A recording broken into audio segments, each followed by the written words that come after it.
तो एडवर्ब पर हम लोग आ रहे हैं। ठीक है, लास्ट एग्जाम्पल जो हमारा था वो ये था कि he speaks English fluently. Fluently adverb of manner है। ठीक है, जो वर्ब के बाद आना चाहिए, लेकिन अगर ऑब्जेक्ट है तो ऑब्जेक्ट के बाद ही लिखा जाना चाहिए। तो इसमें इंग्लिश ऑब्जेक्ट था, इसलिए उसके बाद एडवर्ब ऑफ मैनर फ्लुएंटली को लिखा गया। ठीक है, इतना तक तो क्लियर है। आगे बढ़ते हैं अब इस पॉइंट से। हमने कहा कि एडवर्ब ऑफ मैनर ऑब्जेक्ट के बाद आना चाहिए। ठीक है, sometimes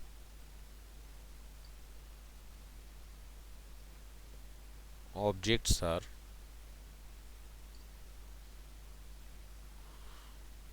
made of more than one words. More than one word. More than one word means it is either a phrase or a clause. Okay, हमने बताया ना कि एडवर्ब के रूप में कोई फ्रेज भी हो सकता है, क्लाउज भी हो सकता है। तो जब यह फ्रेज या क्लाउज होगा तो एक से ज़्यादा शब्दों का होगा ना एडवर्ब। लेकिन यहाँ पर कह रहा है कि एडवर्ब नहीं, ऑब्जेक्ट एक से ज़्यादा शब्दों का हो जाए। ठीक है, ऑब्जेक्ट के रूप में कोई फ्रेज या कोई क्लाउज हो जाए। ठीक है, then then adverbs of manner should be written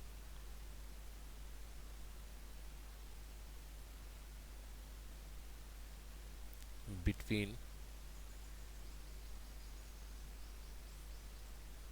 the verb and the object. Clear?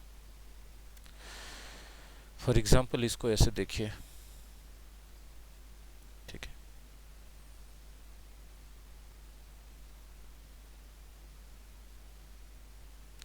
helped everyone generously.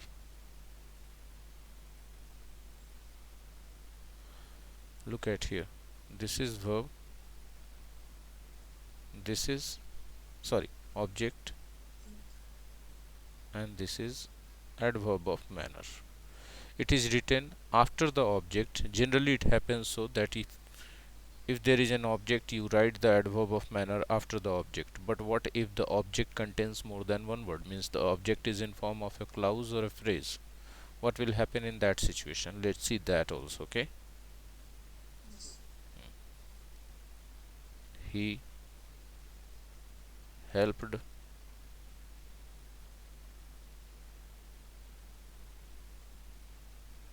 everyone who had stood by him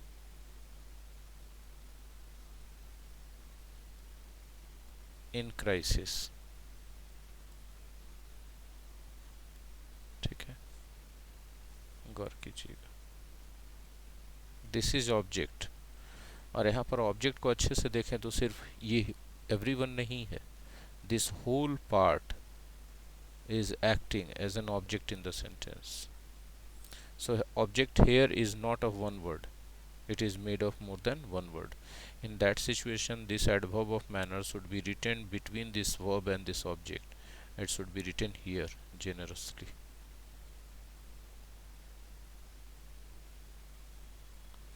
You can see easily that this is between the verb and this object. ठीक है,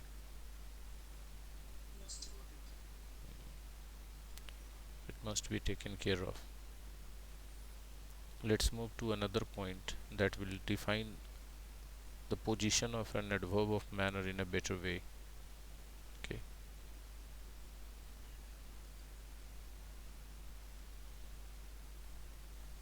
in exclamatory sentences,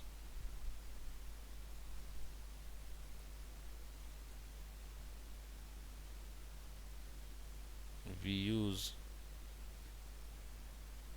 adverb of manner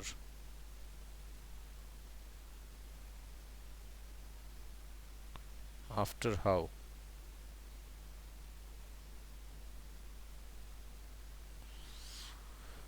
let me tell you the structure first and then after example. Okay, that will help you a lot if I teach you the structure.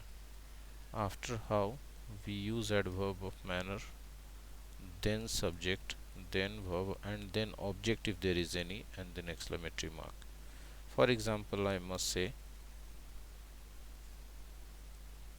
how fast he drives.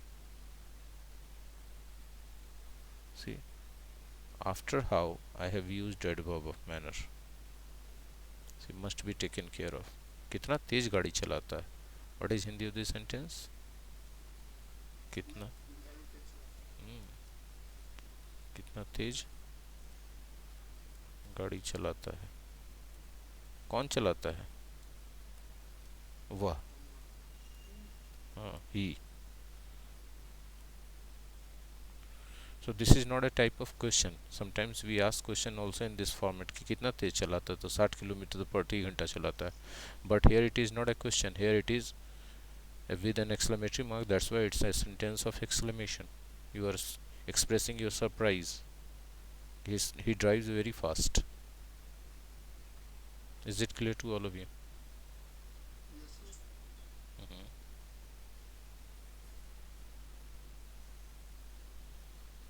Let's move to another point.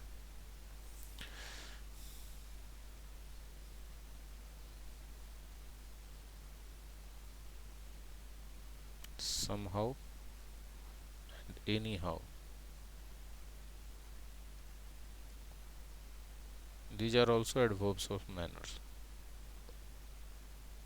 These are also adverbs of manner and generally used in the beginning of the sentence. Generally used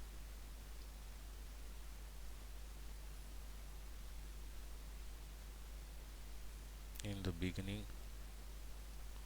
of a sentence. Got it? For example, you can use any of these two. Somehow he managed to pass the exam.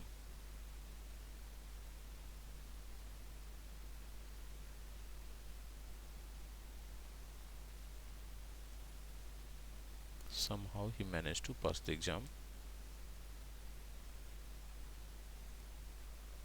Okay, see, this somehow is an adverb of manner and it is being used before the sentence.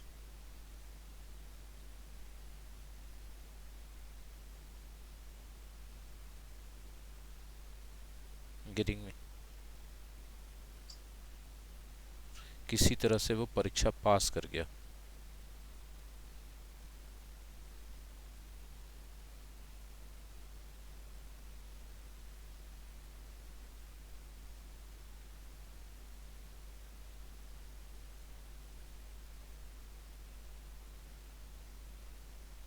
See, somehow we use when we find that he had to struggle a lot to do this thing. It was not easy for him.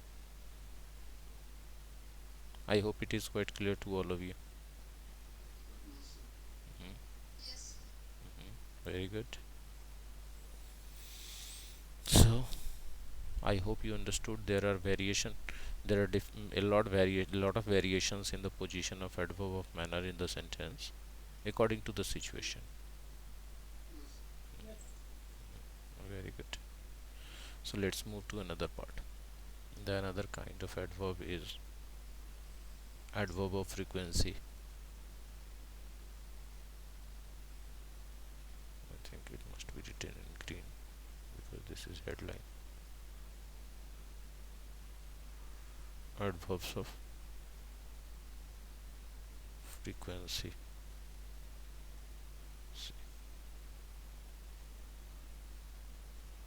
There is also a trick to find out adverb of frequency in the sentence. Okay, if you ask a question with how often to the verb, means kab not, kab 2 times. Okay, then the answer that you get is an adverb of frequency. And this word how often because this is asking a question about the adverb of frequency. That's why it is an interrogative adverb of frequency. It is an interrogative adverb of frequency, and the answer that we get will become an adverb of frequency. And for example, let me tell you,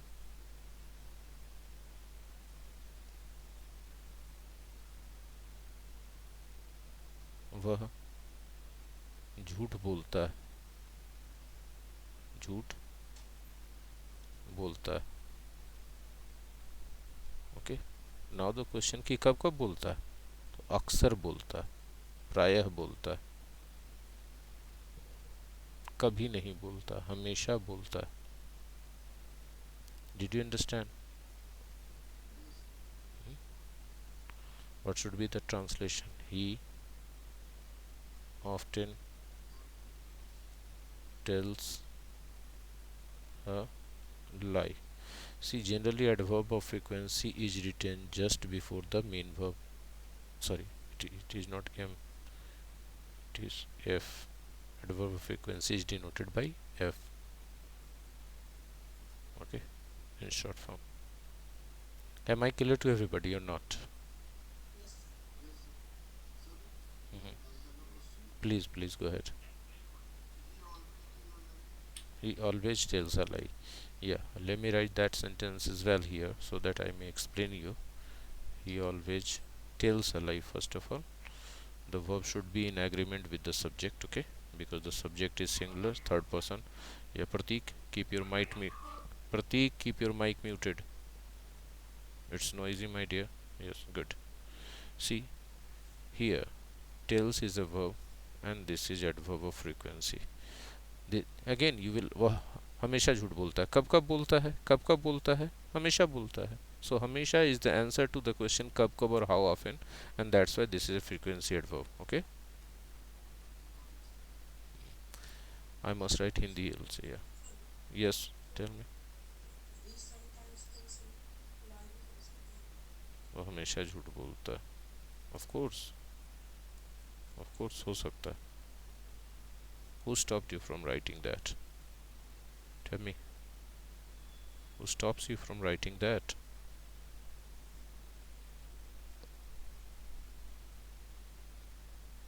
He sometimes tells a lie. So this adverb of frequency will depend upon the situation, doesn't it? This is the verb.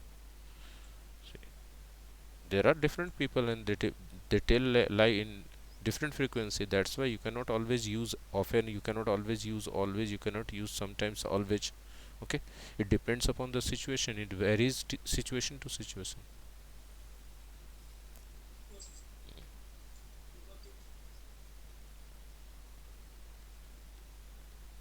वह कभी कभी झूठ बोलता है, right? So must be taken care of. You can't ignore the position of an adverb because it matters a lot. Sometimes the change in position of an adverb in a sentence will completely change the meaning of the sentence. I will just tell you later by giving an example. So position of an adverb has a very great importance. So what about the position of adverb of frequency? Okay, yeah, please. Yeah, there are some adverbs of frequency which can be written in different places also. Okay, position of adverbs of frequency. Okay. What should be the position of adverb of frequency in a sentence? It is quite clear from the very first the examples given there. Generally before the main verb, generally before the main verbs. I hope it is quite clear already with the examples given there, right? But what if the verb contains more than one word? but if the verb has got more than one word, it should be written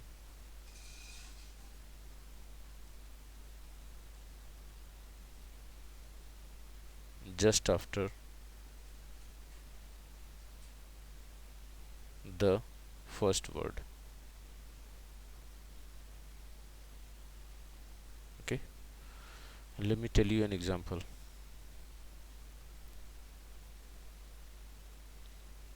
He has helped his friends. See, this is also a verb and this is also a verb. Here verb has got two words, right? More than one word, right? Here the verb has got more than one word. So the adverb of frequency should be written just after the first word. I hope you understood.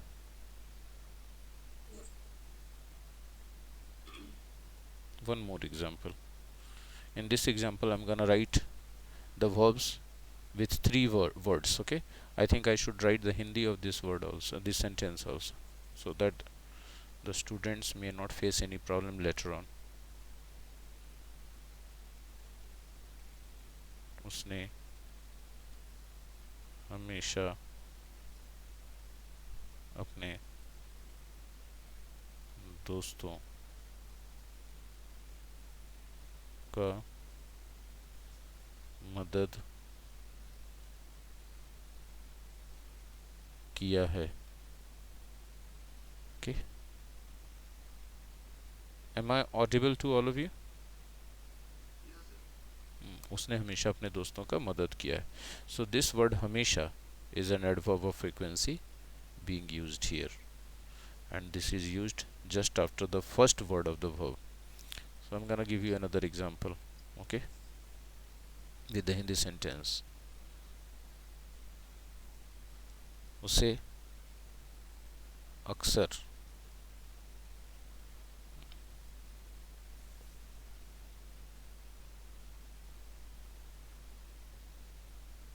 अक्सर not, it is not a good word here for the situation that I'm gonna write. उसे हमेशा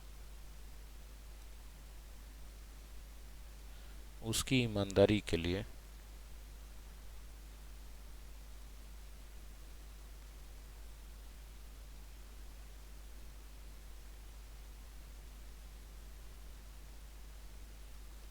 सम्मानित किया गया है.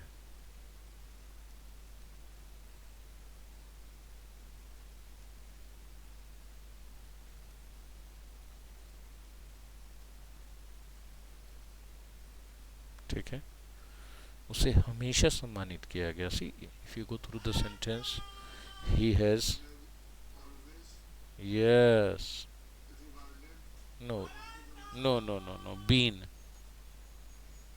है ना, honored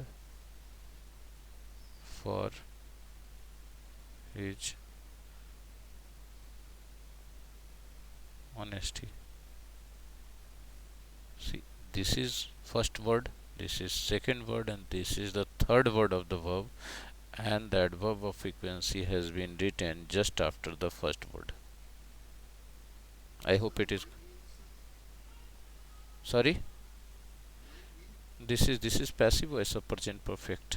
Look at the sentence, passive voice. Okay, and in passive voice we always use any form of be and then v3, right? And because this is present perfect, so the third form of be should be used to maintain the tense, because this is not the verb that is going to maintain the tense, because main verb is always passive or inactive in the passive voice sentences in the third form, and that's why to maintain the tense we use the form of be according to the tense along with the auxiliary verb here in the sentence. I hope you got it, and I hope everybody's got it right.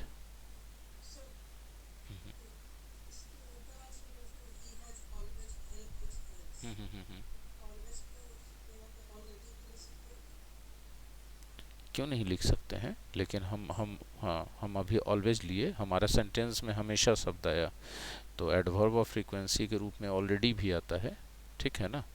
तो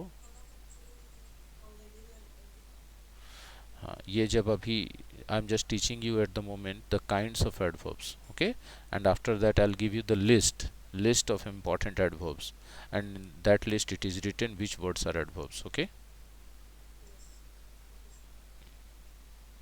And for other things I have taught you the trick also to find out adverb है कि नहीं है। सी adverb of frequency पहचानने का trick भी हमने आपको सिखाया है, ये पीछे एडवर्ब ऑफ फ्रीक्वेंसी कहाँ चला गया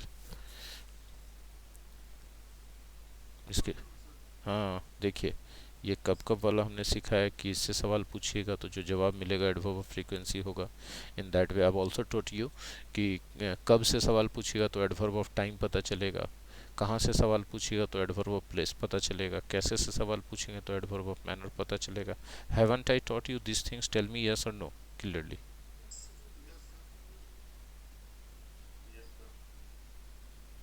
I hope all of you got it. So the things that I'm teaching, if you pay attention, all your questions have already been answered over there.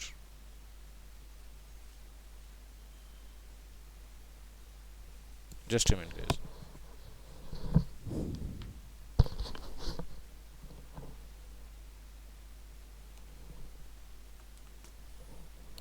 Is there any Madhusudan in this class?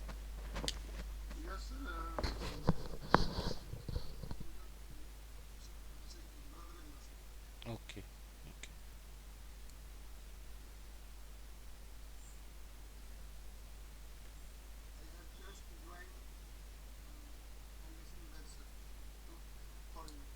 Okay. 8:30 batch. Very good.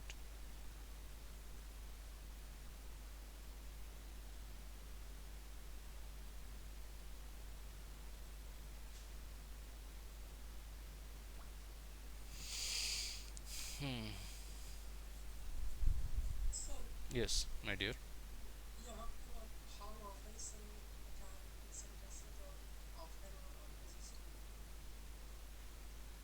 Hindi में बोलिए।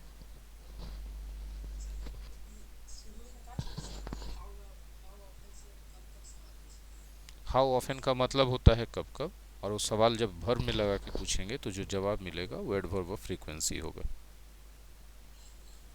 अभी फिर से बोलिए। How often खुद interrogative adverb है, ठीक है। जैसे मैं बोल रहा हूँ एक सेंटेंस कि वह साल में 3 बार अपने गांव जाता है। कब कब जाता है? कब कब जाता है? 3 बार की साल में 3 बार? तो ये जो जवाब मिला साल में 3 बार, ये एडवर्ब ऑफ फ्रीक्वेंसी है। और जो हमने सवाल पूछा कब कब, कब कब इंट्रोगेटिव एडवर्ब ऑफ फ्रीक्वेंसी है। कब कब का अंग्रेजी होता है हाउ ऑफ्टन, तो हाउ ऑफ्टन भी इंट्रोगेटिव एडवर्ब ऑफ फ्रीक्वेंसी है।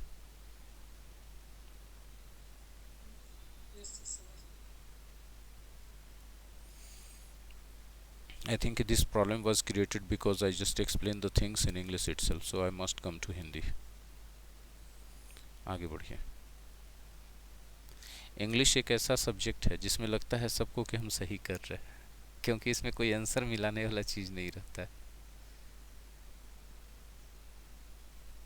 चलिए आगे बढ़ते हैं। हम हिंदी में एक्सप्लेन करने जा रहे हैं, ठीक है। कि देखिए एडवर्ब ऑफ फ्रीक्वेंसी का पोजीशन कहाँ रहता है, तो जनरली कहा गया कि मेन वर्ब के पहले होना चाहिए, ठीक है। मेन वर्ब के पहले। अभी हम जितने भी पीछे एग्जांपल्स हम लोगों ने देखा, यहाँ देखिए सब में मेन वर्ब आपका है, गौर से देखें, ये मेन वर्ब है, उसके पहले एडवर्ब ऑफ फ्रीक्वेंसी है, हाँ या ना, सभी में, ठीक है, सभी में मेन वर्ब के पहले है। लेकिन जब मेन वर्ब के अलावा और भी शब्द आ जाए वर्ब में, ऑक्सिलरी वर्ब भी सब आ जाए, तब देखिए जैसे यहाँ पर एक शब्द हैज है और दूसरा शब्द हेल्प्ड है, तो इसमें जो है वर्ब में एक शब्द है ही नहीं, 2 शब्द है, तब इसको कहाँ लिखा जाएगा? हैज के बाद। अब आप उलट के बोलेंगे सर हेल्प्ड के पहले भी तो है, तो यहाँ पर भी तो मेन वर्ब के पहले वाला नियम लागू होता है, तो हम बोल देते हैं कि हाँ बिल्कुल लागू होता है, लेकिन यहाँ लागू हुआ हैज ऑलवेज बीन, नहीं ना। तो हम अगर यदि पढ़ लें कि जो पहला शब्द रहेगा वर्ब में उसके जस्ट बाद एडवर्ब ऑफ फ्रीक्वेंसी लगा दीजिए, तो यहाँ भी लागू हो गया, यहाँ भी लागू हो गया। और जहाँ पहला शब्द है ही नहीं, एक ही शब्द है सीधे सीधे, तो उसके पहले लग जाएगा। क्लियर है यहाँ तक? हाँ ना बोलिएगा। अगर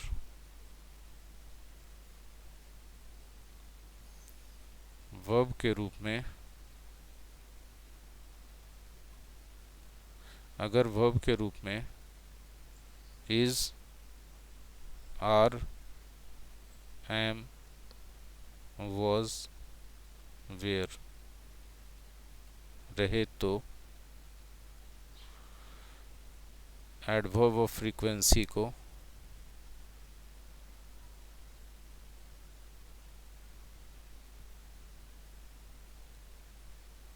इनके बाद लिखते हैं, इनके बाद लिखते हैं।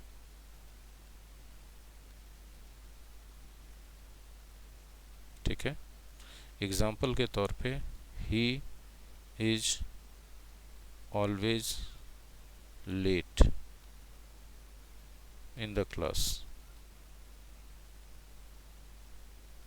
ठीक है।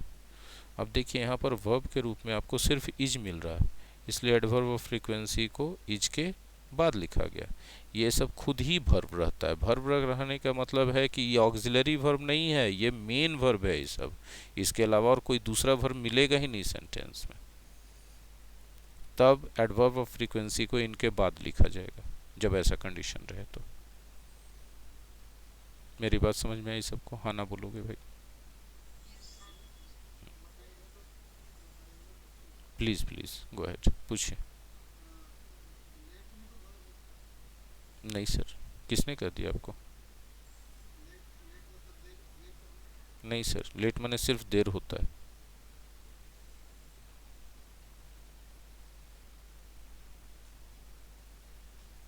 ठीक है सर, देर करना नहीं होता सर, आप गलत जान रहे हैं। दे देर करना अगर आप लिखना चाहते हैं ना, तब आपको डिले लिखना पड़ेगा। डिले लिखेंगे तब देर भी होता है और देर करना भी होता है।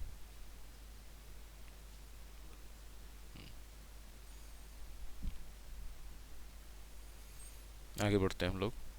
अभी हम लोग को और बात करनी है। अगर सेंटेंस में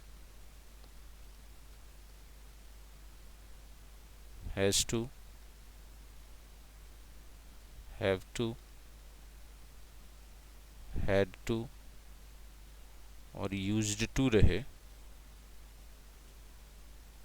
ठीक है, तो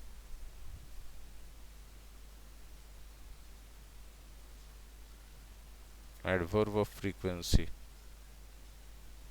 को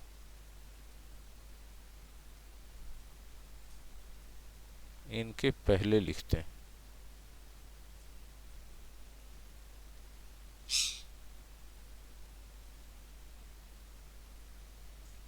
ठीक है।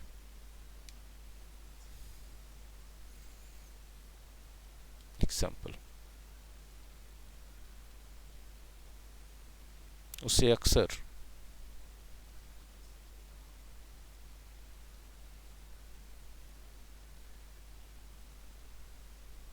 पैदल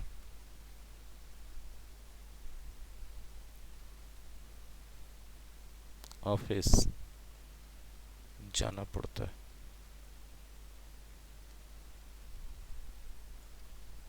ठीक है। ही ऑफ्टन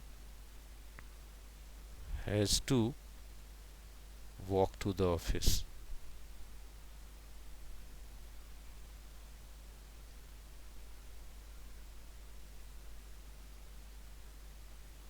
हैज टू आपको मिल रहा है, उसके पहले एडवर्ब फ्रीक्वेंसी।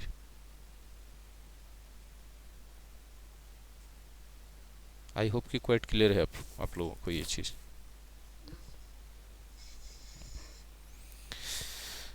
एडवर्ब एक ऐसा चैप्टर है जिसमें आपको बहुत सारे ऐसे सवालों के जवाब मिलते हैं जो जन्म जन्म से आपको परेशान कर रहे थे। वो अधिकतर सवाल होते हैं कि यहाँ पे क्यों लिखा जाता है, वहाँ पे क्यों नहीं लिखा जाता, ये इसको आगे लिख देंगे तो क्या हो जाएगा, पीछे लिख देंगे तो क्या हो जाएगा।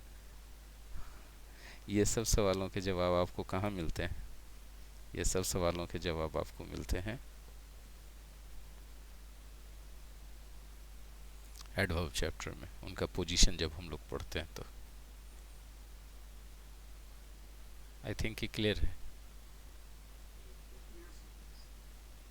चलिए देखिए, एडवर्ब ऑफ फ्रीक्वेंसी हम लोगों ने पढ़ लिया, अगला भेद में हम लोग को जाना होगा। ठीक है, एडवर्ब ऑफ रीजन।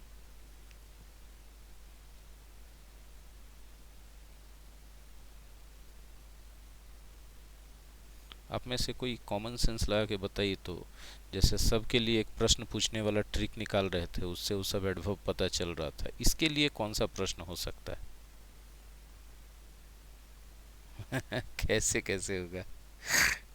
क्यों ना होगा, कारण पूछना है, रीज़न पूछना है, तो क्या होना चाहिए, वाई या क्यों। तो वाई या क्यों से सवाल करेंगे और जो जवाब मिलेगा वही एडवर्ब ऑफ रीज़न होगा। ठीक है, ठीक है। और वाई खुद इंट्रोगेटिव एडवर्ब ऑफ रीजन है।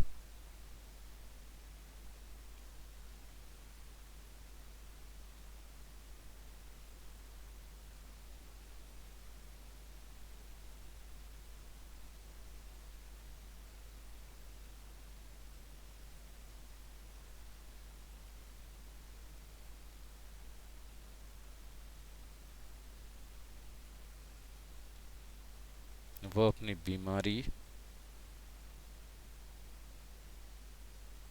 के कारण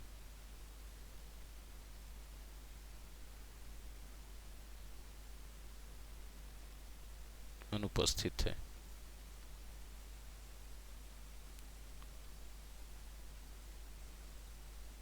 क्यों अनुपस्थित है?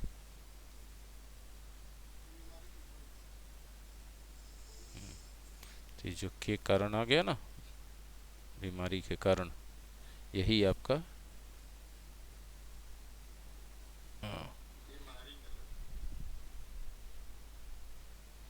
हिंदी में गोली मारी ना, आप अंग्रेजी देखिए ना।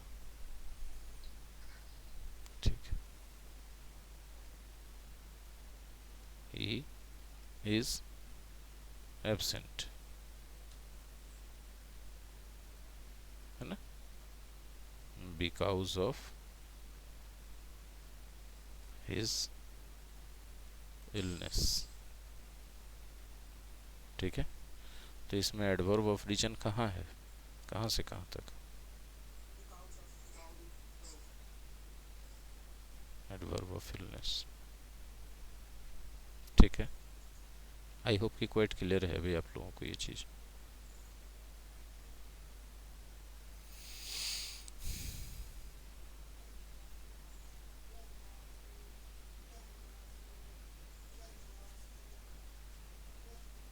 Adverbs of affirmation,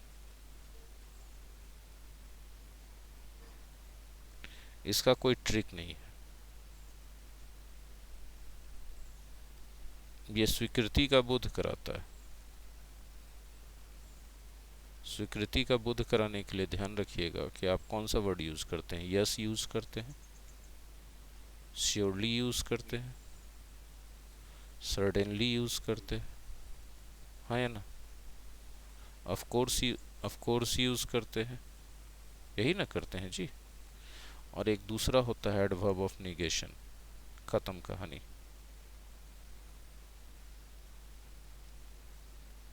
adverb of negation, अब आप अपने दिमाग से बताइए कि एडवर्ब ऑफ निगेशन में कौन कौन सा वर्ड हो सकता है। हाँ, वेरी गुड, नो होगा, नॉट होगा, है ना, और क्या हो सकता है? हाँ, नाइदर तो प्रोनाउन और एडजेक्टिव में पढ़े थे सर, वो एडवर्ब नहीं है सर। डोंट कैसे? नेवर एडवर्ब ऑफ फ्रीक्वेंसी में, नेवर एडवर्ब ऑफ फ्रीक्वेंसी में है सर। बस दो ही ठो मुख्य रूप से, है ना, है ना। हाँ, इसमें एक और आ रहा है बाई ऑल मीन्स, तो इसमें बाई नो मीन्स हो सकता है, लेकिन नो आया तभी बना। ठीक है, तो इतना था सिंपल एडवर्ब का भेद, काइंड्स। ठीक है, तो सिंपल एडवर्ब्स के कौन कौन से काइंड्स हैं और उनका जगह कहाँ रहेगा सेंटेंस में, ये सब हमने आपको बता दिया। परिचय अभी सिर्फ हो रहा, अभी एडवर्ब पढ़ाई स्टार्ट नहीं हुआ। ठीक है, अब आगे बढ़ते हैं। अब अगला जो भेद है इंटेरोगेटिव एडवर्ब है।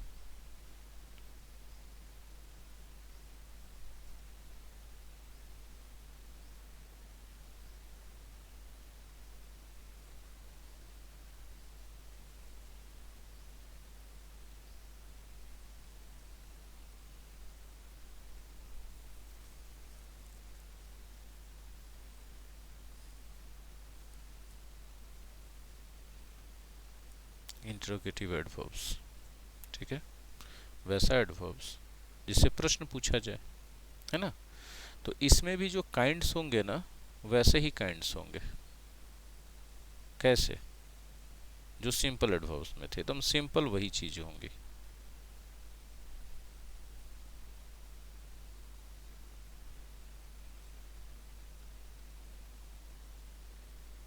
देखिए कौन कौन सी चीजें होंगी। पहला होगा एडवर्ब ऑफ टाइम, दूसरा होगा एडवर्ब ऑफ प्लेस, तीसरा होगा एडवर्ब ऑफ मैनर, चौथा होगा एडवर्ब ऑफ फ्रीक्वेंसी। ठीक है, पांचवा होगा एडवर्ब ऑफ रीजन, छठा होगा एडवर्ब ऑफ अफर्मेशन। कोई एक हम मिस कर रहे हैं क्या?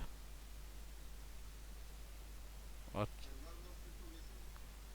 इंट्रोगेशन है, एडवर्ब ऑफ इंट्रोगेटिव एडवर्ब तो ये अलग ही काइंड ही है, सब काइंड में थोड़ी है वो।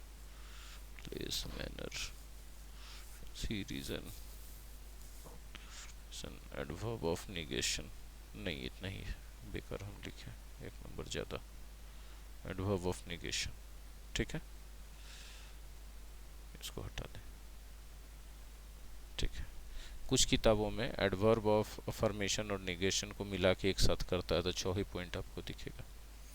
अब सब में बारी बारी से उदाहरण बताइए। तो एडवर्ब ऑफ टाइम में वेन होगा, हाँ, वेयर होगा, इसका उदाहरण में हाउ होगा, इसके उदाहरण में हाउ ऑफन होगा। ठीक है, एडवर्ब ऑफ रीजन के उदाहरण में भाई होगा। और ये दोनों को सिंपल एडवर्ब में सिर्फ रखा जा सकता है, इनको एडवर्ब ऑफ इंट्रोगेटिव एडवर्ब में नहीं रखा जा सकता, क्योंकि इनसे प्रश्न कैसे बनाइएगा आप? इनका कोई प्रश्नवाचक शब्द होता ही नहीं। यस नो क्वेश्चन जब भी बनाना होता है तो सिर्फ ऑक्सिलरी वर्ब को आगे ले जाते हैं सब्जेक्ट के। बात समझ में आ रही है मेरी? जी जी जी जी, जी। ठीक है,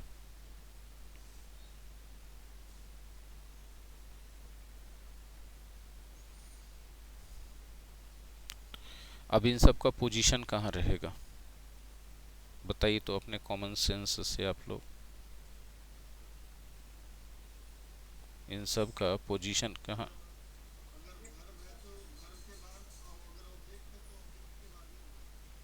क्योंकि ये सारे के सारे इंटरोगेटिव एडवर्ब्स हैं, तो always in the beginning of the sentence.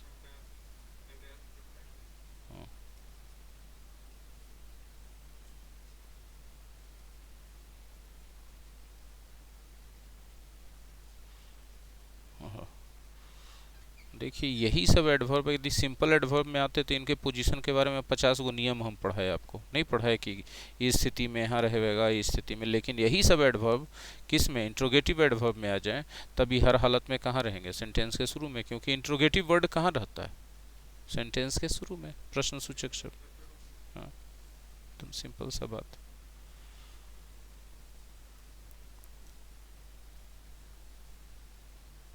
अब बात आती है रिलेटिव एडवर्ब की।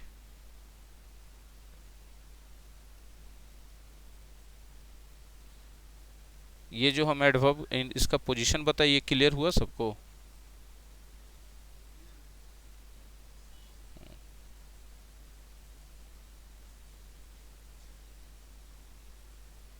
रिलेटिव एडवर्ब्स ये क्या करेंगे, ठीक है। रिलेटिव एडवर्ब्स क्या होंगे?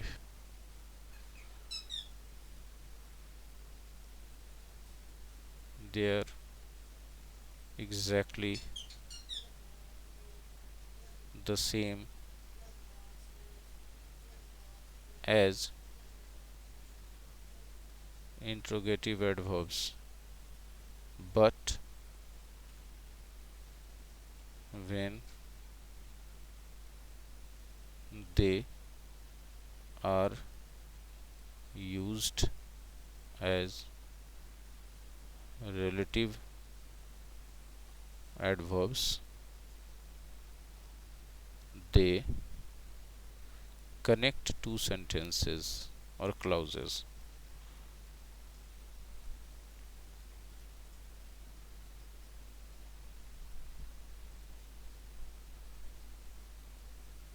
एग्जाम्पल देखिए, एक सेंटेंस हम बोल रहे हैं, वाई इज शी लाफिंग। यहाँ पर ये जो है वाई इंट्रोगेटिव एडवर्ब है। ये क्या है, एक इंटरोगेटिव एडवर्ब है। एक और एग्जांपल देखिए,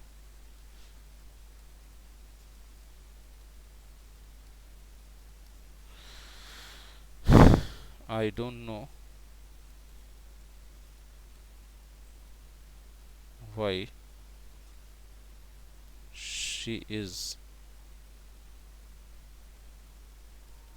लाफिंग। अब ये यहाँ पर रिलेटिव एडवर्ब है। क्यों? आप इसमें देखिए प्रश्न पूछने का काम कर रहा है।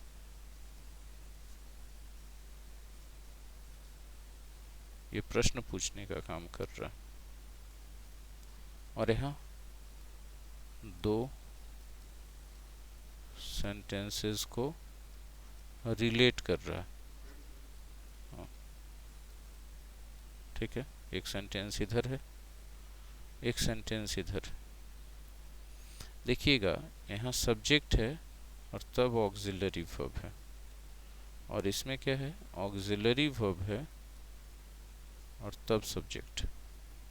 फर्क समझ में आ गया रिलेटिव और इंट्रोगेटिव में, कि इंट्रोगेटिव और रिलेटिव है एकदम एग्जैक्टली सेम, लेकिन काम दोनों का अलग है। इंट्रोगेटिव है तो प्रश्न पूछेगा, रिलेटिव है तो प्रश्न पूछे ना पूछे छोड़ दीजिए, वो जोड़ेगा जरूर। आई होप की चीजें हमने क्लियर कर दी आप लोगों को। हाँ ना बोलोगे भाई? सब वेरी गुड। अच्छा दे रहे, हाउ ऑफन का एक एग्जांपल।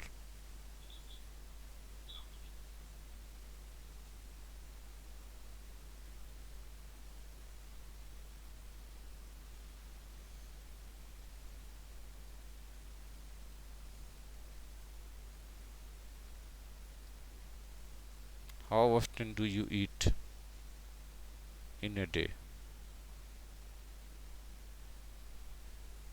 अब देखिए हाउ ऑफन है, ऑक्सिलरी वर्ब है, ये क्या है, सब्जेक्ट है।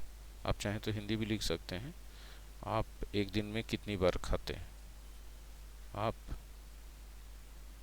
दिन भर में कब कब खाते हैं।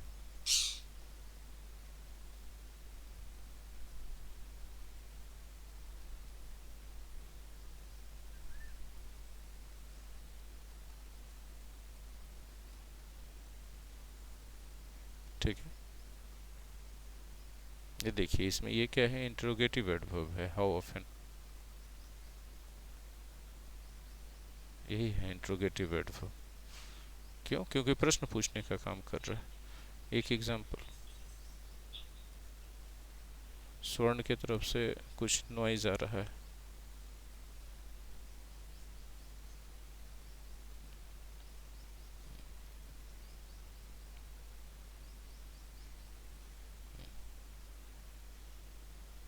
Everybody is aware how often you eat in a day। अब आप गौर करें, यहाँ पर हाउ ऑफन क्या है, दो क्लाउजेस को जोड़ रहा, राइट। ये यहाँ रिलेटिव एडवर्ब, सेंटेंस के बनावट में भी फर्क देखिए, पहले सब्जेक्ट आ गया फिर वर्ब आया। अब बोले ऑक्सिलरी वर्ब कहाँ चला गया, तो डू जो है जब सब्जेक्ट के बाद जाता है तो मेन वर्ब में जाके घुस जाता है ना, वो दिखता नहीं ना। यू डू ईट कभी देखे हैं? वो तो इम्फेटिक में ना खाली देखते हैं वैसे। इस वाक्य का हिंदी है, सब लोग जानते हैं कि आप दिन भर में कब कब खाते हैं। सब लोग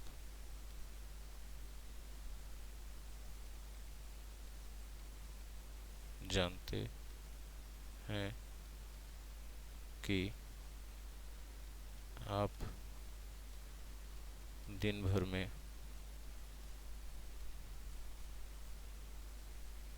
कब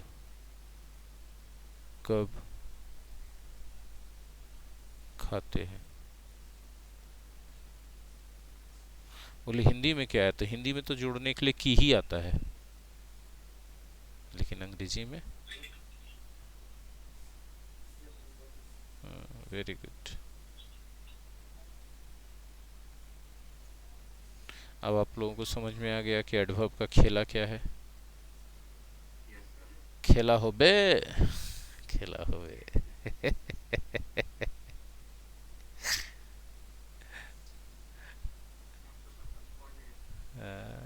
ना हमको नहीं जाना है वहाँ, कोरोना फैला हुआ, घर से निकलवे नहीं करेंगे।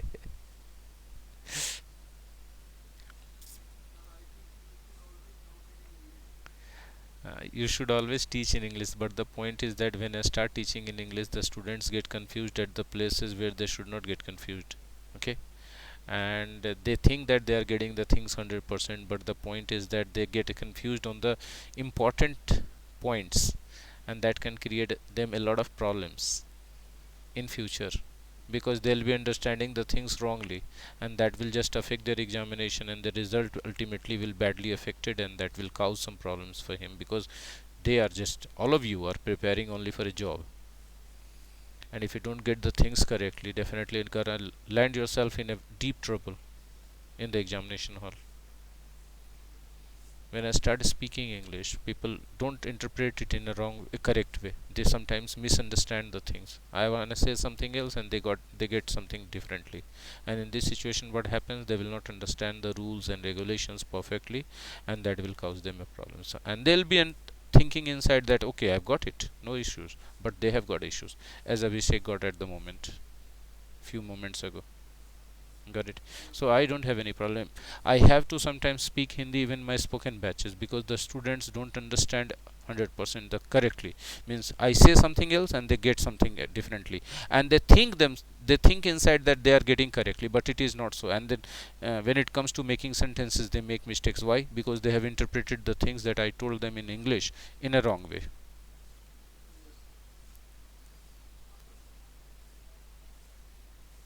That's why I'm compelled to teach in Hindi.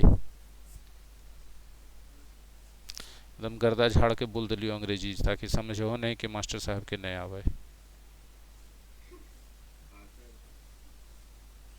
कि नहीं आवे बोले जे चलते हिंदी में पढ़ावे लगल थे वैसा नहीं, जैसे मघी बोल।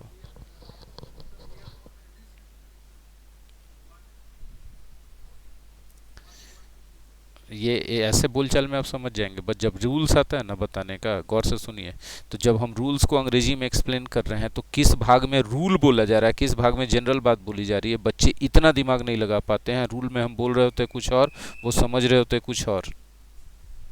ऐसा बहुत बार होता है। जैसे अभी एक उदाहरण हो गया, अभी अभिषेक कंफ्यूज्ड हो गए, उनको पता ही नहीं चला। वही बात जब हम हिंदी में बोल दिए उनको पता चल गया, एग्जैक्टली सेम चीज़।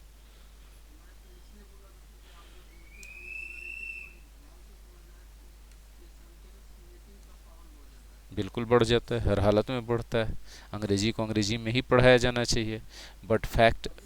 हाँ। हाँ। जी बिल्कुल। जी। और ऐसे मेरा इंग्लिश थोड़ा सिंपल रहता है, हम ज़्यादा कॉम्प्लिकेटेड इंग्लिश बोलते नहीं हैं। मेरा सेंटेंस फॉर्मेशन सिंपल रहता है, हम इजी वर्ड्स यूज़ करते हैं। क्योंकि हमने किसी बहुत अच्छे ओरेटर का बात सुना है कि आपकी भाषा जितनी सरल होगी, आप उतने अच्छे प्रवक्ता होंगे। बिहार में उल्टा चलता है। पूछिए कैसे। तो हमारे एक शिक्षक मित्र हैं, बहुत साल पहले वो हमको बोले, आए सर आप अंग्रेजिया बोलते हैं, कूल्हे को तो समझ में आइए जाता था, फायदा की हुआ बोले से। हम बोले मतलब। तो अंग्रेजी आदमी बोले जरी कुल्हे नहीं समझे था ना, समझ में आया कि हाँ कुछ अंग्रेजी बोला। हम बोले अच्छे। तो समझ में आया कि हाँ माइंडसेट क्या है, अंग्रेजी बोलो इसलिए कि लोग नहीं समझे।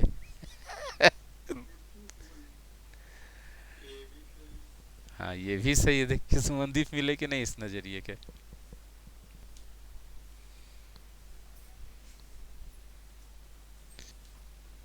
हाँ जी। तो जो हम पढ़ाए वो समझ में आया भी आप लोगों को। इंग्लिश मीडियम में पढ़ाने का हमको भी बहुत शौक है, लेकिन बच्चे नहीं मिलते।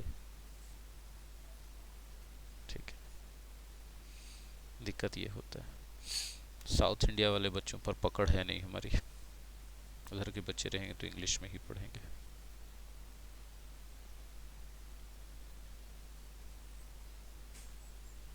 एक भी बच्चा कंफ्यूज होकर गलत समझ गया तो सही बात नहीं ना है। पढ़ाई को तो हर एक बच्चे को ना समझना होगा क्लास में। जो भी अपना समय दे रहा है, वो हर एक बच्चा को हर एक बात समझना है क्लास में जो हम पढ़ा रहे हैं। कम से कम मिस इंटरप्रेट तो नहीं करना है। हम पढ़ा रहे हैं आम वो समझ जाए इमली, तो ये ज़्यादा गलत बात है। ठीक है, आम को नहीं समझ रहा है तो हम 4 बार 5 बार 10 बार 50 बार 100 बार कोशिश करते रहेंगे, लेकिन आम को इमली समझ जाए तो उसको कैसे पता चलेगा कि हम गलत समझे। तो लगेगा कि हम सही है समझे, दिमाग में रख लेगा उस बात को, है ना। और एग्ज़ाम में इसका बहुत गलत असर पड़ जाएगा। और यही डर है, जब हम बहुत बार कोशिश किए हैं कि अंग्रेज़ी मीडियम में बोल के ही पढ़ाएं, एक्सप्लेन करें, लेकिन फिर वहीं जाके फंस जाते हैं कि कोई ना कोई एक दो बच्चा ऐसा रह जाता है जिसको कि वो समझ में नहीं आता, उसको दिक्कत, उसको लगता है कि हम तो सब समझ ही गए। लेकिन वो तो अभी अभिषेक पूछ दिया ना, कुछ बच्चे जो हैं क्वेश्चन गलत बनाने लगते हैं। बोले ऐसे कैसे, तो आप ही तो उस दिन पढ़ाए थे ये चीज़, वो बोले थे। हम बोले कहाँ बोले थे। तब क्लास निकालते देखते हैं इंग्लिश में है, हम बोले कुछ और है, वो समझ रहा है कुछ और। ठीक है ना। चलिए वोकेबलरी का टाइम हो रहा है, वोकेबलरी पर आ जाएं। आ गए। जी।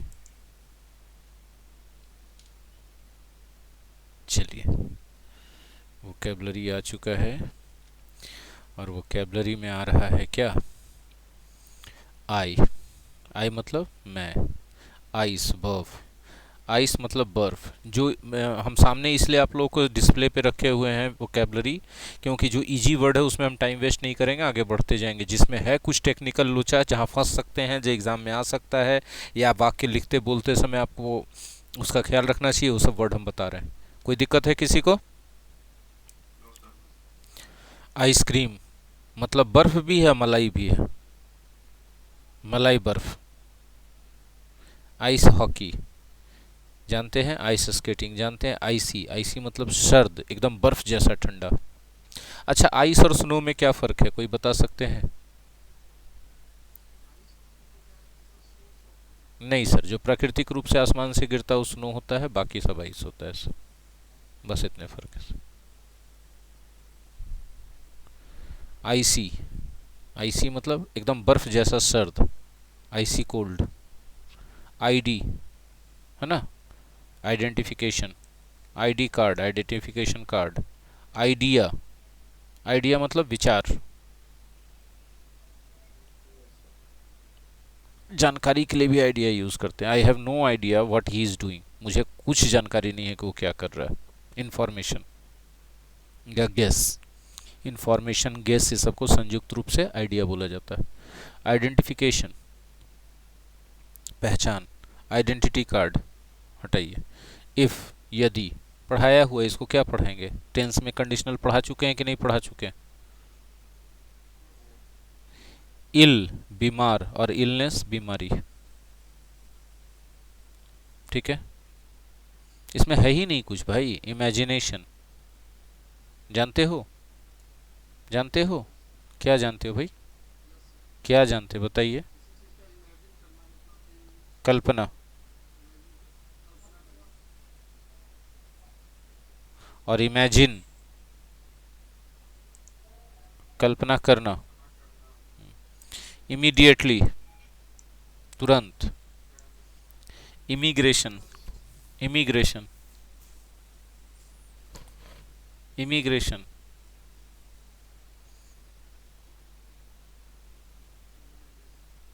आज क्या हो ही जाए।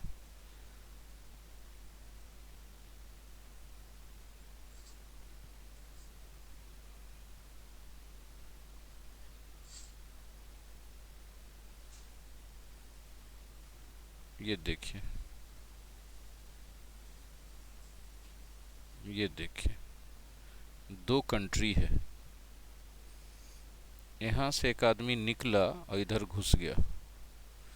मतलब ये जो फर्स्ट कंट्री है, यहाँ से एग्जिट किया और यहाँ इन कर गया। ठीक है, तो जहाँ से एग्जिट किया वहाँ से वो एमिग्रेशन किया। नहीं, हमको हिंदी मालूम, हमको जानना भी नहीं। और जहाँ इन कर गया वहाँ उसका इमिग्रेशन हो गया। हमको इसलिए हिंदी नहीं जानना है कि हम अंग्रेजी सीख रहे हैं। ठीक है, एक तरफ आप लोग कहते हैं कि इंग्लिश मीडियम में पढ़ाइए, दूसरा तरफ हर वर्ड का हिंदी ये खोजते हैं। आपको इतना अच्छा से एक्सप्लेन कर रहे हैं कि एग्जिट करने की क्रिया ई से शुरू होती है तो उस क्रिया को एमिग्रेशन कहते हैं। इन करने का क्रिया आई से शुरू होता है तो उसको इमिग्रेशन कहते हैं। यानी यहाँ से निकला तो एग्जिट किया, इसलिए यहाँ से निकलने का प्रोसेस है इमिग्रेशन। और जहाँ जाके घुसा जिस देश में, वहाँ के लिए वहाँ घुसने का प्रक्रिया इमिग्रेशन। अब फिर भी आपको हिंदी चाहिए तो हम क्यों इंग्लिश मीडियम में पढ़ाएं आपको? हमको बताइए। हिंदी में कुछ भी कहते हैं। अब आपको इस तरह का सिचुएशन मिले तो आप सही वर्ड यूज़ करेंगे कि नहीं करेंगे? आपको ये पता है तो हाँ ना बोलिए, तो फिर क्यों मर रहे हैं हिंदी में? हाँ बोलिए। जनरली देश, जनरली देशों के लिए यूज़ किया जाता है। ठीक है, इस वर्ड को। जी, अब साहित्य, जनरली वर्ड हम इसलिए बोल देते, गौर कीजिएगा, जनरली हम इसलिए बोल देते हैं क्योंकि हम दुनिया का सारा साहित्य तो पढ़े नहीं हैं कि कहीं और इसको यूज़ किया गया होगा। लेकिन जितना हम पढ़े हैं उसमें 100 में से 100 बार अभी तक हम देशों में ही देखें, एक देश से निकल के दूसरे देश में जाने में। निकला तो एमिग्रेशन किया और घुसा तो इमिग्रेशन किया। हाँ बोलिए, क्या कहना चाहते हैं? बोलिए ना। और वही सामान निकलता है एक देश से, यहाँ से कोई सामान निकल करके बेचने के लिए गया तो एक्सपोर्ट हुआ, इसमें भी ई का ही कमाल है। और जिस देश में बिक रहा है तो इम्पोर्ट होता है। अभी सामान के लिए होता है तो एक्सपोर्ट इम्पोर्ट हो जाता है।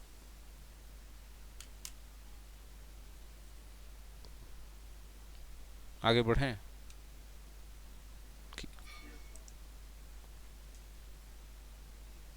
इम्पोर्टेंस, महत्व, नाउन है, उसी के खानदान का है, इम्पोर्टेंट एडजेक्टिव है। यानी इस खानदान में दो मेंबर मिला, एक इम्पोर्टेंस मिला और एक इम्पोर्टेंट मिला। ठीक है, इसको वर्ड फैमिली कहा जाता है। वर्ड फैमिली यदि पढ़ते हैं, एक वर्ड से रिलेटेड कौन कौन सा दूसरा वर्ड है, तो एक वर्ड यदि जानिएगा तो दूसरा तीसरा वर्ड उसके फैमिली में जितना हो सबका मोटा मोटी सेंस तो जरूर समझ जाइएगा। इम्पॉसिबल, असंभव। इम्प्रूव मतलब सुधार करना, वर्ब है, रेगुलर वर्ब है। जब हम रेगुलर वर्ब बोल दें तो मतलब कैसा होगा बताइए, उसमें ईडी लगेगा। तो ई तो ऑलरेडी लगा हुआ है, हाँ ई तो ऑलरेडी लगा हुआ है, तो क्या लगाइएगा, डी लगाइएगा। ठीक है, तो रेगुलर वर्ब है और ट्रांजिटिव है। ट्रांजिटिव का मतलब इसके सीधे बाद ऑब्जेक्ट आएगा, बीच में कोई प्रीपोजिशन की जरूरत नहीं है ना। और इसका V3 एडजेक्टिव के रूप में काम करेगा। इम्प्रूव्ड मतलब सुधरा हुआ, बेहतर। इम्प्रूव्ड को बेटर कह सकते हैं कि नहीं। देखिए ऑफलाइन में भी बच्चे बोलते हैं कि हाँ सर आप अच्छा पढ़ाते हैं, समझ में आ जाता है, लेकिन ऑनलाइन में ज़्यादा अच्छा और पढ़ाई हो रहा है। पूछिए कैसे, तो खाली समझाने का खेल नहीं हो रहा है, आपको बहुत सारा practice contents, revision contents, backup, ये सब मिल रहा है। तो ऑनलाइन वाला कोर्स जो है ये इम्प्रूव्ड कोर्स है, टेस्ट क्विज ज़्यादा बेहतर इसमें हमको लगता है। ऑनलाइन वाला कोर्स इम्प्रूव्ड कोर्स है। ठीक है, तो इम्प्रूव्ड है मतलब पहले वाले से बेटर है। तो इम्प्रूव्ड का साइनोनिम्स बेटर हो सकता है कि नहीं ना। अब हाँ देखिए, साइनोनिम्स को हम रिलेट करके बता रहे हैं ताकि आपका भी दिमाग ऐसे डेवलप हो जाए रिलेट करने का। तो आप रटिए नहीं, दिए गए एक वर्ड है उसका चार ऑप्शन दिया गया तो उसमें चारों में से रिलेट करके पता कर लेंगे कि कौन साइनोनिम्स होगा। रटना नहीं पड़ेगा आपको। ठीक है, अगर आप ये चीज़ अपने अंदर डेवलप कर लेते हैं, सुन के थोड़ा अभी सुने कि ऐसे ऐसे सोचना होता है और फिर दूसरे वर्ड में सोचने का कोशिश किए, तो आपको जो है धीरे धीरे आ जाएगा। बिना सिनोनिम्स रटे हुए सिनोनिम्स पे कमांड हो जाएगा, एंटोनिम्स पे कमांड हो जाएगा। ठीक है, अब देखिए इम्प्रूव किए तो मतलब जैसा पहले था उससे बेहतर किए, सुधार किए, तो हाँ या ना।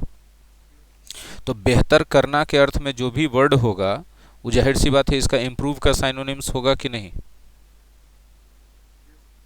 तो बेहतर करना के अर्थ में करेक्ट हो सकता है कि नहीं। करेक्ट करते हैं किसी चीज को तो उसको भी तो पहले से बेहतर कर ही दिए।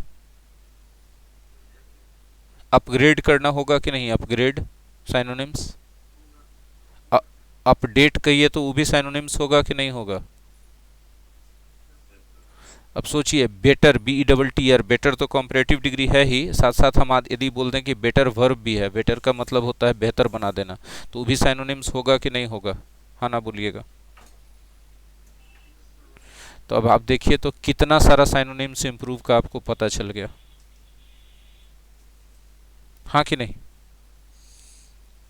तो मीनिंग ऐसा नहीं है कि आप ये सब वर्ड नहीं जानते थे, ये सब वर्ड आप मीनिंग के तौर पे जानते थे पहले से, लेकिन जब आप रिलेट करने लगे तो वही वर्ड साइनोनिम्स के तौर पे भी अब आपके दिमाग में आ गया, है ना।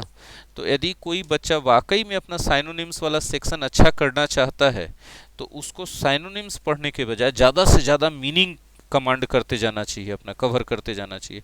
और जितना ज़्यादा मीनिंग कवर करे और उसके बाद बैठ के 10 मिनट 5 मिनट डेली सोचिए कि अच्छा ई वर्ड का ई साइनोनिम्स हो सकता है कि नहीं हो सकता है, तो क्यों हो सकता है।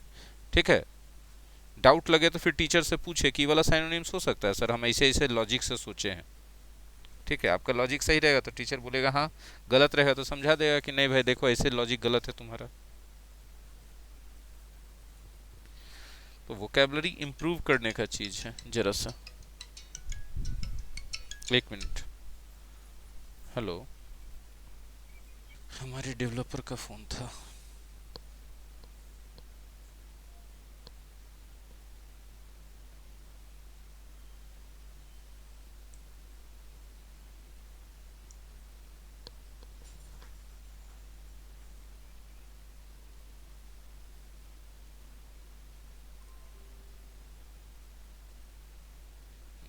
मेरी आवाज़ आ रही सबको ना। हाँ, हम लोग साइनोनिम्स के बारे में बात करते हैं, हम लोग साइनोनिम्स के बारे में बात कर रहे हैं, इम्प्रूव के बारे में, राइट। तो हाँ, तो बेटर, अब इसका एंटोनिम्स खोजते हैं। तो इम्प्रूव किए तो बेहतर कर दिए, यानी खराब कर देंगे तो समझिए कि उसका उल्टा हो जाएगा। डिसइम्प्रूव तो कोई होता नहीं है, वर्ड ही नहीं है ना। डिसइम्प्रूव तो कोई वर्ड ही नहीं है। खराब करना का अंग्रेजी होता है वर्सन, WORSEN। ठीक है, तो वर्सन हो जाएगा। रॉन्ग मने गलत होता है, वो करना नहीं। देखिए यहाँ पर क्या लिखा है, पार्ट्स ऑफ स्पीच क्या लिखा है इम्प्रूव का, वर्ब। तो इसका साइनो एंटो सब वर्ब ही होगा। जब आप रॉन्ग बोलते हो तो गलत करना होता है कि गलत होता है, क्या होता है। हाँ, तो ये गलत वर्ब है कि नहीं है पहले ही जान लीजिए। नहीं है तो नहीं होगा ना, साइनो एंटो किसी में नहीं आएगा वो। आपको देखने में लग रहा है बहुत सारे टीचर्स ही गलती करते हैं कि साइनो एंटो में उल्टा पुल्टा पार्ट्स ऑफ स्पीच बताए रहते हैं। बोले सर परीक्षा में यही खाली ऑप्शन टच करे तो तब तो मजबूरी है कि चार गो है, नन ऑफ दीज नहीं दिया हुआ है, अब बाकी सबका दूर दूर तक रिश्ता नहीं है, इसका थोड़ा रिश्ता दिख रहा है, तो यही नहीं यूज होगा, हाँ या ना बोले।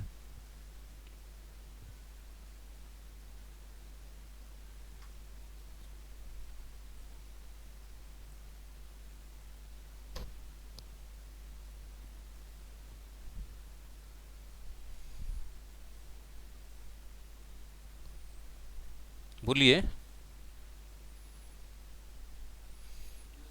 जी, लेकिन अगर इसके अलावा वर्सन दे दिया है, कोई लड़का रॉन्ग में भी कंफ्यूज्ड है, रॉन्ग ए नंबर में दिया है, सी नंबर में वर्सन, तो वो अपने मास्टर साहब का पॉइंट पकड़ेगा कि जो पहले मिल जाए उसको मार दो, और रॉन्ग को मार दिया ऑप्शन, तो सही हो गया कि गलत हो गया? गलत हो गया। हम आपको खाली वर्ड्स नहीं सिखा रहे, हम एग्जाम का स्ट्रेटेजी भी बता रहे कि कहाँ आप गलती कर सकते हैं, कहाँ आपको संभलना है। अगर आप इसको पकड़े तो अच्छा कर जाइएगा, है ना। तो वर्सन किसी स्थिति को बिगाड़ देते हैं हम लोग, कभी गलत बात बोल के या कभी कुछ गलत काम करके, स्थिति पहले से खराब है और वहां जाके कुछ और कर दिया उल्टा पुल्टा या कुछ बोल दिए, तो स्थिति और खराब हो जाता है, बिगड़ जाता है। तो वो भी खराब करना तो इम्प्रूव तो नहीं है कि खराबे कर दिए उसको, है ना। तो स्थिति खराब करने के लिए एक मीनिंग होता है एग्रावेट, AGGRAVATE। एग्रावेट भी क्या है भाई साहब? इसका एंटोनिम्स है। तो इसका दो एंटोनिम्स मिला, वर्सेन और एग्रावेट। समझ में आया मेरा बात सबको? अब आते हैं इम्प्रूवमेंट। MENT किसी में भी लगा रहे तो क्या रहेगा? नाउन रहे। ठीक है। इम्प्रूवमेंट का हिंदी मोटा मोटी बताइए तो, इम्प्रूव मैंने सुधार करना, तो इम्प्रूवमेंट का क्या मतलब होगा? सुधार। इसको वर्ड फैमिली से पढ़ना कहते हैं। वर्ड फैमिली एक एक वर्ड अच्छे से पता है तो बाकी सब मोटा मोटी जरूर पता चल जाएगा। सुधार के अर्थ में आपको कोई दूसरा वर्ड अंग्रेजी में मीनिंग याद आता है, वो सब साइनो हो जाएगा।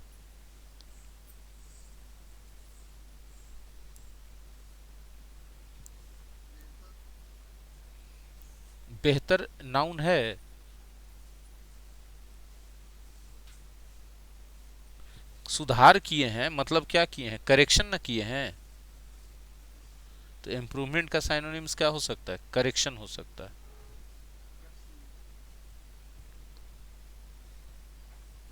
ठीक है। करेक्शन वर्ब कैसे हो सकता है? करेक्ट वर्ब होगा कि करेक्शन वर्ब होगा? तब हाँ, क्या बोले अभिषेक, बोलिए। पता चल गया कि गलत बोल रहे थे? पक्का? अच्छा ठीक है। अच्छा देखिए, अपग्रेडेशन हो सकता है कि नहीं हो सकता है?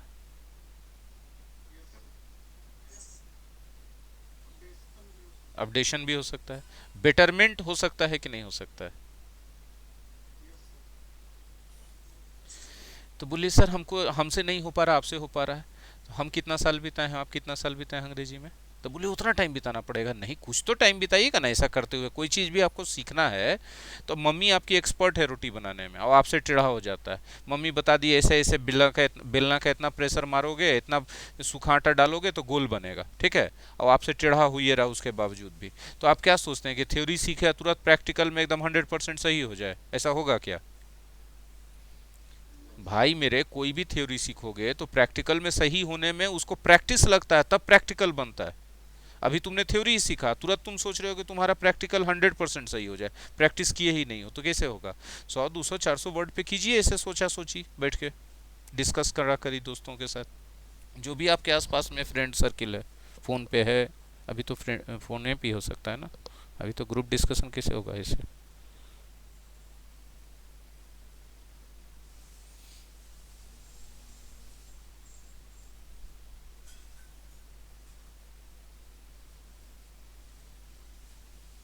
मेरी बात समझ समझ रहे हैं आप लोग? जी।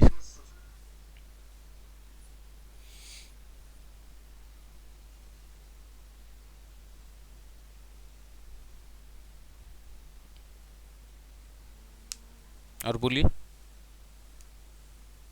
नहीं नहीं, आज हो जाए आज।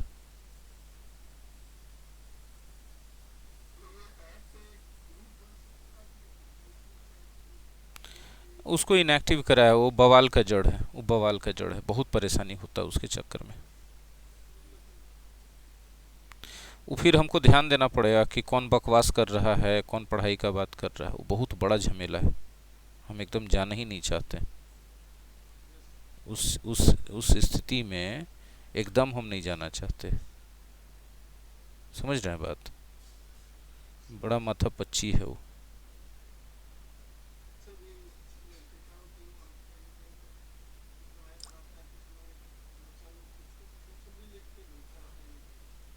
जैसे बच्चा पर कोई नियंत्रण नहीं है, वो फिल्म लिख देगा, हीरोइन का बात लिख देगा, लड़का लड़की अपना पर्सनल बात बतियाना शुरू कर देगा। हम कितना ध्यान देंगे? तो फिर वो पढ़ाई वाला ऐप से ज़्यादा चैटिंग ऐप बन के रह जाएगा। उसको इनएक्टिव करवाया हुआ है स्पेशली बोल के, कि नहीं एक्टिव चाहिए हमको, जिसको रखना है वो रखे टीचर, हमको नहीं रखना, सीधा सीधा बात। क्योंकि हमारे पास टीम नहीं है बंधु, आप समझ रहे हैं ना। वन मैन आर्मी है। हमको पीपीटी भी बनाना, हमको पीडीएफ भी बनाना, हमको टाइप भी करना, हमको क्लास भी लेना, हमको ज़रूरत पड़ा तो एडिटिंग भी करना है, सब कुछ हम ही को करना है। तो हम कहाँ से टाइम लाएंगे देखते रहने का कि वहाँ कर क्या रहा है? नहीं समझे?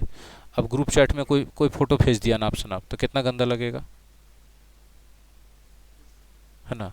तो वो सब बड़ा झमेलिया चीज़ है। अभी अभी नज़दीक में ये सब हम नहीं करने जा रहे एक्टिव, उस सब फैसिलिटी को, क्योंकि वो परेशानी का कारण बन जाएगा मेरे लिए। हाँ, जब मेरा टीम बन जाएगा स्ट्रांग, जहाँ कि हम मॉनिटरिंग पे बैठा सकें दो लोगों को, और मेरे टाइप के लोग हों जो मैच्योर हों, समझदार हों, स्थिति को समझें कि कहाँ तक छूट देना है, कहाँ तक नहीं देना है अपने मन से, तब हम ही कर सकते हैं। तभी उसमें हमको टाइम लगेगा उस पोजीशन में पहुंचने में, फैक्ट है ये बात। बहरहाल जो हम पढ़ाए वो समझ में आया आप लोग को। आज का पढ़ाई का फोकस वोकेबलरी सिखाने के साथ साथ ये भी सिखाना था कि कैसे आप थोड़ा सा दिमाग लगा करके कम समय में ज़्यादा वोकेबलरी कमांड कर सकते हैं। अगर आप इस चीज़ को प्रैक्टिस करें अपने पढ़ाई में, तो आप यकीन मानिए कि वोकेबलरी अच्छा होगा। ठीक है जी। कंपटीशन वाला सेगमेंट वाला जो वोकेबलरी है, उसको आप लोग पढ़ रहे हैं कि नहीं पढ़ रहे हैं? पढ़ रहे हैं। क्योंकि जो डेली क्विज है, आज कितना तारीख है? 4 तारीख है ना, 5 तारीख, कल से डेली क्विज स्टार्ट होगा। डेली क्विज सेक्शन है ना ऐप में? डेली क्विज सेक्शन है कि नहीं है ऐप में, है ना? तो डेली क्विज सेक्शन जो है, वो सेक्शन में वोकेबलरी का क्विज हम डालने जा रहे हैं, जिसमें कॉम्पिटिटिव वोकेबलरी वाला जो पीडीएफ दिया हुआ है आपका 8:30 बजे वाले बैच में है, वहाँ पर से लीजिएगा। और डेली वोकेबलरी जो पढ़ाई हो रहा है, ए से स्टार्ट करेंगे। तो मिला जुला करके 10 क्वेश्चन डालने का कोशिश करेंगे डेली। डेली नहीं तो अल्टरनेट डे जरूर डलाएगा। ठीक है, तो उसके लिए तैयार हो जाइए आप लोग, वोकेबलरी पढ़िए। ठीक है। और आने वाले शनिवार को, इस सप्ताह में जो शनिवार है, उसमें टाइम एंड टेंस का डाउट क्लियरेंस सेशन होगा 8:30 बजे से। जो नहीं अटेंड करेंगे या जो रात में 9:30 बजे वाला एक्स्ट्रा सेशन नहीं अटेंड कर रहे हैं, वो सब अपने नुकसान के लिए खुद जिम्मेवार होंगे। दोबारा अभी नज़दीक में नहीं होने जा रहा। नज़दीक का मतलब अभी, अब नया बैच आएगा तभी हो पाएगा, क्योंकि आप देख पा रहे हैं कि कितना कंटेंट्स हम ऐड किए हुए हैं। दोबारा कैसे आप एक्सपेक्ट कर सकते हैं? टेस्ट है, क्विज है, रीडिंग है, राइटिंग है, ग्रामर है, वोकेबलरी, सब कुछ है ना। तो अगर आप चलने का कोशिश नहीं करेंगे, सोचें कि एक ही चैप्टर के लिए 2 बार 3 बार सबको अलग अलग करके दिया जाए, तो ये क्या संभव हो पाएगा? यदि यदि हम ये करने लगेंगे, तो जाहिर सी बात है कि हम नई चीज़ें आपके साथ नहीं ऐड कर पाएंगे, क्विजेज नहीं बना पाएंगे, टाइम ही नहीं रहेगा। हम समझ रहे हैं ना मेरी बात आप? हाँ। तो आप अच्छी क्वालिटी के लिए ज़रूरी है कि कोशिश करें कि समय पर अपनी चीज़ों को पूरा करें। इससे आपको एक और फ़ायदा होगा समय पर पूरा करने से, कि यदि 6 महीने का कोर्स है, 6 महीने में समाप्त हो जाता है, आपको 2 साल का वैलिडिटी यदि मिला हुआ है, तो बाकी 3 बार आप और रिवीजन कर सकते हैं कि नहीं कर सकते हैं? 3 बार रिवीजन करने का मतलब आपको क्या लगता है, घुरा के पिला नहीं जाएगा जो पढ़ाई आप पढ़ रहे हैं? 3 बार और रिवीजन के लिए टोटल 4 बार हो जाए तो? जी।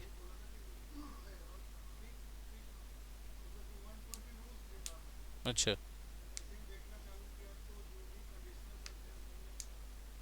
हम्म। जी बिल्कुल आएगा। हम्म हम्म हम्म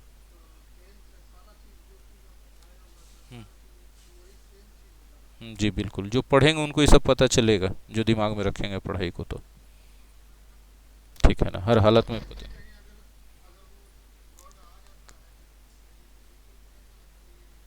जी, तो आप तो दूसरा वीडियो से रिवाइज कर रहे थे ना। हम बोल रहे हैं कि जो आपने पढ़ा है, हम, हाँ हाँ, जो भी आपने, जो हम आपको अभी पढ़ा रहे हैं उसी को अगर 3 बार और रिवीजन कर लें, तो अगला किसी का पढ़ाई पहला शब्द सुनते के साथ आप पूरा एक्सप्लेन कर दीजिएगा, तो हम पढ़े हैं ऐसे ऐसे ऐसे ऐसे ऐसे होता है, हाँ या ना, इतना दिमाग में बैठ जाएगा। एक बार टीचर पढ़ाया, 3 बार सेल्फ रिवीजन से, बैकअप से रिवीजन कर लिए, सेल्फ स्टडी से। हम यकीन के साथ कह सकते हैं कि एकदम भुथरा से भुथरा लड़का को घुरा के पिला जाएगा 4 बार में, हाँ या ना बोलिए। आओ, आप इतना ना धीमे धीमे चल रहे हैं कि पूरा 2 साल लगा दिया आप एक के बार कंप्लीट करने में। 2 साल वैलिडिटी मिला है आपको ऐप पे, तो ये नुकसान अल्टीमेटली आप ही का है, मेरा नहीं।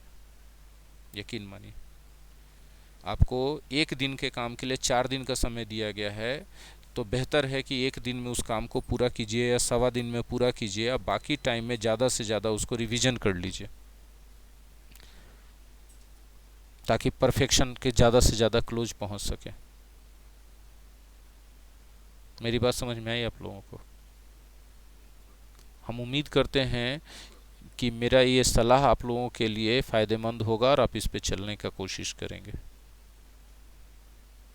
अभी आपके लिए गोल्डन अपॉर्चुनिटी है, यकीन मानिए कि हालात, भगवान करे जल्दी हालात सुधर जाए। हालात सुधरते के साथ जब कोचिंग खुलेगा तो आप इंग्लिश पे टाइम नहीं दे पाएंगे, क्यों? आपका नेचुरल रुझान है मैथ और जीके। ठीक है, तो इंग्लिश आपके लिए एक अभी वरदान है कि समय दे करके इसको बेहतर से बेहतर कर लीजिए।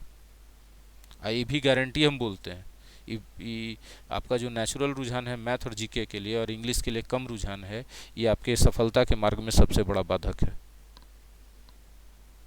बहुत बड़ा बाधक है ये, आपको परेशान करेगा हमेशा। इसी बात के साथ आज के लिए समापन समारोह करते हैं। धन्यवाद।